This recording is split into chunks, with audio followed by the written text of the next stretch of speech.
आपण पाहत आहात आपल्या हक्काचे प्रतिध्वनी न्यूज। अखेर प्रतीक्षा संपली। 11 गावातील शेतकऱ्यांना चौपट भरपाई मिळणार।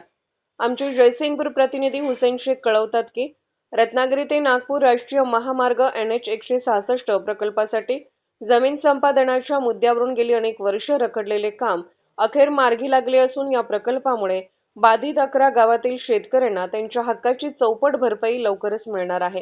ही महत्त्वाची माहिती शिरोळ विधानसभा मतदारसंघाचे विद्यमान आमदार व माजी मंत्री डॉ. राजेंद्र पाटील यड्रावकर यांनी दिली। रत्नागिरी नागपूर महामार्गाचे काम शिरूर व हक्क मुले तालुक्यातील काही भागात शेतकऱ्यांच्या तीव्र विरोधामुळे अनेक वर्ष प्रलंबित होते। दरम्यान शासनाने जमीन संपादनाच्या भरपाईत बदल केल्याने शेतकरी असमाधानी होते।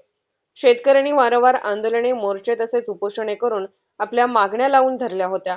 या प्रलंबित प्रश्नांवर आमदार डॉ. राजेंद्र पाटील यड्रावकर यांनी शासन स्तरावर सातत्याने पाठपुरावा केला। अखेर शेतकऱ्यांच्या मागणीप्रमाणे चौपट भरपाई देण्याचा निर्णय झाला असून त्यामुळे NH 166 चा प्रश्न निकाली निघाला आहे। या निर्णयाचा लाभ उदगाव, उमळवाड, जैनापूर, निमशिरगाव, तमदलगे, मजले, हातकणंगले, माणगाववाडी, अतिग्रे आणि अंकली या 11 गावातील शेतकऱ्यांना मिळणार आहे। या निर्णयामुळे संबंधित गावामध्ये आनंदाचे वातावरण असून महामार्गाचे रखडलेले कामही आता वेगाने पूर्ण होण्याचा मार्ग मोकळा झाला आहे। याबाबत माहिती देताना आमदार डॉ. राजेंद्र पाटील यड्रावकर यांनी सांगितले की शेतकऱ्यांच्या न्याय मागण्यांसाठी शासनाकडे सातत्याने पाठपुरावा केला। अखेर शेतकऱ्यांना त्यांच्या हक्काची चौपट भरपाई मिळणार असून हा निर्णय शेतकरी हिताचा आहे। या निर्णयाची माहिती देताना आमदार यड्रावकर काय म्हणाले ते ऐका। आणखीन बातम्यांसाठी आमच्या प्रतिध्वनी चॅनलला सबस्क्राइब करा, लाईक करा, शेअर करा आणि कमेंट करायला विसरू नका। चोकाक ते अंकली ह्या दरम्यान चौपदरी करण्यासाठी म्हणून जे जमीन संपादन करण्याचा विषय होता तो गेली अनेक दिवस प्रलंबित होता।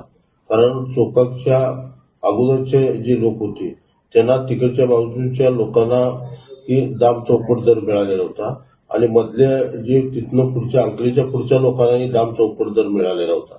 त्यामुळं मधल्या 31 किलोमीटरचा जवळपास चौपीस होता त्या लोकांना मात्र वैक्यापासून वंचित राहिला आणि दाम दुप्पटच तिथं दर देण्याचा निर्णय शासनात झालेला होता। ही बाब राज्याचे मुख्यमंत्री आदरणीय देवेंद्रजी फडणवीस साहेब आणि राज्याचे महसूल मंत्री आदरणीय बावनकुळे साहेबांच्या लक्षात आणून दिल्यानंतर त्यांनी निश्चितपणे ह्या घटकाला आपण ही 31 किलोमीटरच्या मधल्या लोकांना या शेतकऱ्यांना न्याय देऊ अशा पद्धतीची भूमिका घेतलेली होती आणि आज राज्याच्या मुख्यमंत्र्यांनी आणि महसूल मंत्र्यांनी आदरणीय बावनकुळे साहेब आणि आदरणीय देवेंद्रजी फडणवीस साहेब या दोघांनीही त्याच्यावर सही करून त्या सगळ्या 31 किलोमीटरच्या येणाऱ्या सगळ्या शेतकऱ्यांना न्याय द्यायची भूमिका घेतली। त्याबद्दल दोन्ही सन्माननीय मुख्यमंत्री आणि सन्माननीय महसूल मंत्र्यांचं मी या ठिकाणी जाहीरपणे या सगळ्या परिसरातला लोकप्रतिनिधी म्हणून मी या ठिकाणी आभार मानतो।